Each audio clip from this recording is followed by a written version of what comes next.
There's an episode in the first block of regular show that most people remember as a slapstick gag.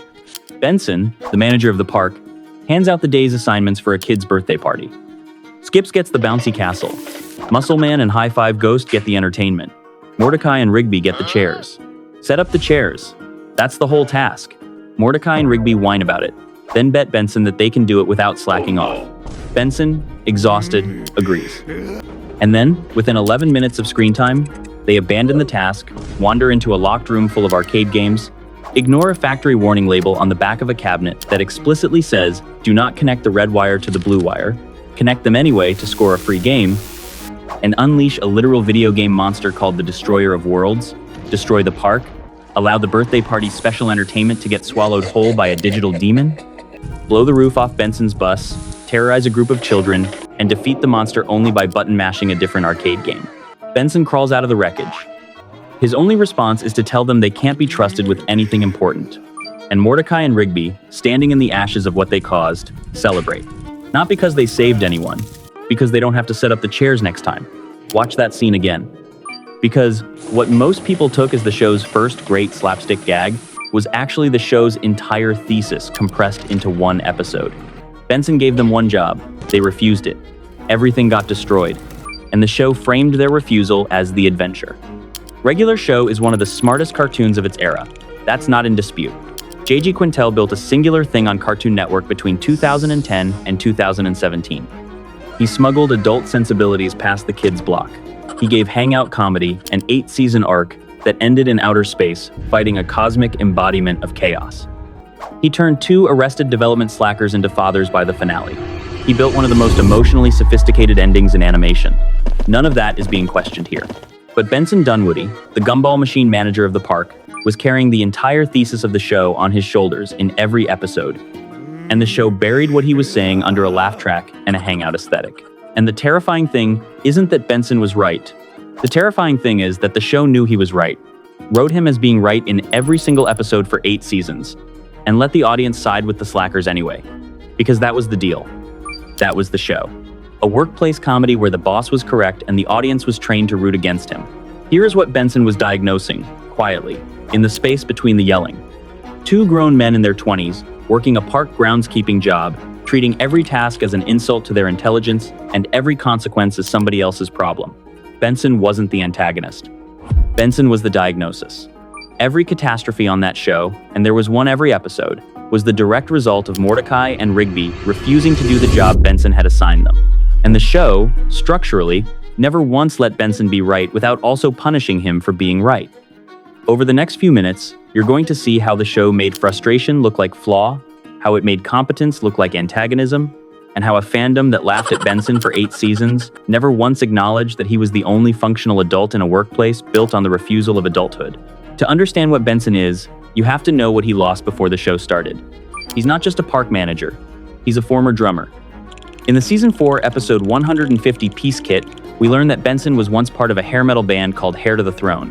He performed a legendary 150-piece drum solo on their first album. The solo was considered so complex, it was assumed no human could have played it. The band kicked him out after 6 months. They replaced him with a drum machine. They took his credit, they took his career. And as we learn later in the series, Benson was raised in a household where everyone yelled to get what they wanted. The rage isn't a character trait, it's a scar. He learned early that the only way anyone would hear him was to be louder than the room. Then the world proved his father right by taking everything from him unless he yelled loud enough to hold it down. The park is what Benson landed on after everything else got taken. It's the last thing he's willing to defend. And every single episode, Mordecai and Rigby try to burn it down. Compare Benson to Mordecai and Rigby. This is the comparison the show is built on and the one nobody wants to sit with. Benson is what happens when you show up. Mordecai and Rigby are what happens when you don't.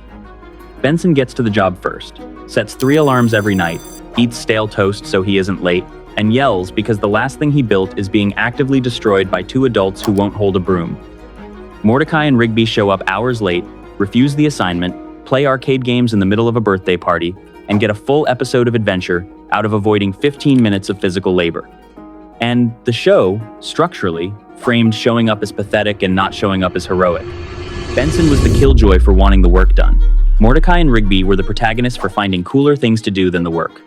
That framing, repeated for 8 seasons, taught a generation of viewers that competence looked like antagonism and slacking looked like character. Benson wasn't a hall monitor. He was the last adult in a workplace of arrested men, and the show turned his correctness into his sin. Watch Just Set Up the Chairs. Every subsequent regular show episode is a variation on the same template. Benson gives Mordecai and Rigby a task. Simple, doable, on scope. They refuse it, delay it, or actively sabotage it in favor of something they'd rather be doing. A supernatural crisis emerges as a direct consequence of that refusal. They solve the supernatural crisis. Benson finds them in the wreckage. He yells. They celebrate anyway because they lived through it. Roll credits. Watch Peeps, where Benson installs an invasive surveillance system just to stop Mordecai and Rigby from slacking, only for the literal giant eyeball entity to take its corporate contract to a dystopian extreme, trapping the park in a life-or-death staring contest. Watch Fortune Cookie, where Benson tries to enforce basic professionalism and gets ignored until a cursed cookie brings the world to the edge of collapse. He's a warlock!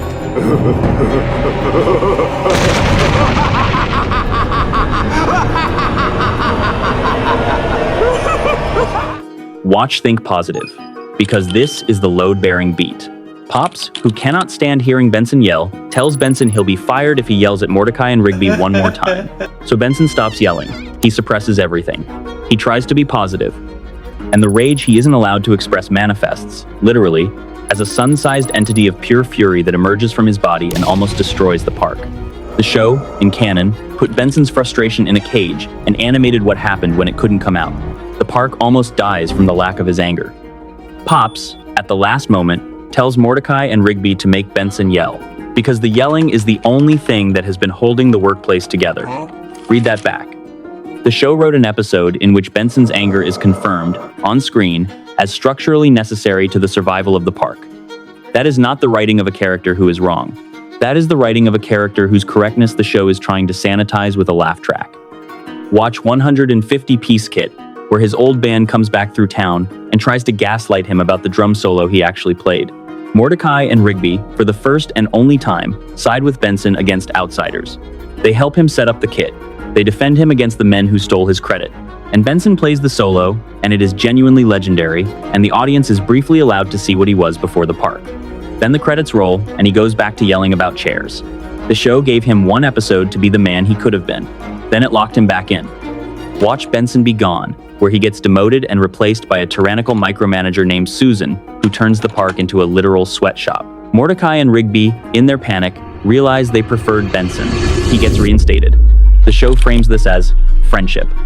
What it actually documents is that the moment the workplace got actual tyranny, instead of frustrated yelling, the slackers realized Benson had been the reasonable version of a boss all along. His anger was earned. Susan's cruelty was policy. Benson was reinstated because they preferred a manager whose frustration was a response to specific incompetence over one whose cruelty was systemic. That's not friendship. That's the slackers finally admitting Benson had been holding the line between them and actual consequences the whole time. Let's talk about how regular show fans received Benson. The dominant read, the one that stuck across fandom for a decade, is that Benson is the killjoy. The guy yelling "you're fired" who never actually fires anyone, the uptight boss whose stress is played for laughs.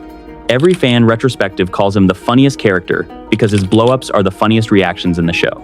That framing does exactly what the show needed it to do. It kept Benson at the level of aesthetic, of vibe, of angry gumball meme.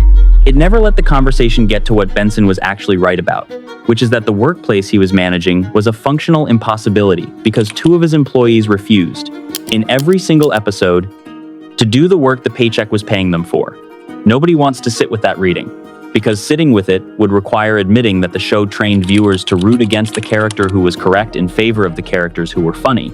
And the moment you accept that, regular show stops being a hangout comedy about two friends and starts being the story of a man watching his workplace get destroyed weekly by employees who face no consequences because the genre requires them to be the heroes. That is not a fun conversation to have in a regular show subreddit. So the fandom keeps calling Benson uptight and moves on. Strip everything away. Strip the supernatural crises. Strip the arcade games and the video game monsters and the immortal Yeti and the cosmic finale. Just take what Benson was actually arguing. He assigned tasks. His employees refused them. The consequences of the refusal were catastrophic every single time. The correct response to catastrophic incompetence from employees paid to prevent catastrophe is anger. Benson had anger. The show punished him for having it. That is the argument in its entirety. And here is what makes it worse. Benson knew what he was doing. He knew he had lost the drum solo. He knew he had settled. He knew the park was his last consolation prize after a career and a father that had refused to see him. And he still showed up, on time, every day, to a workplace where showing up was framed as a personality defect. The park stayed open because Benson stayed at the park. The disasters got solved because someone had to still be there when the smoke cleared. Mordecai and Rigby got the adventure. Benson got the aftermath. Benson was right that his employees were slackers. Benson was right that the disasters were their fault.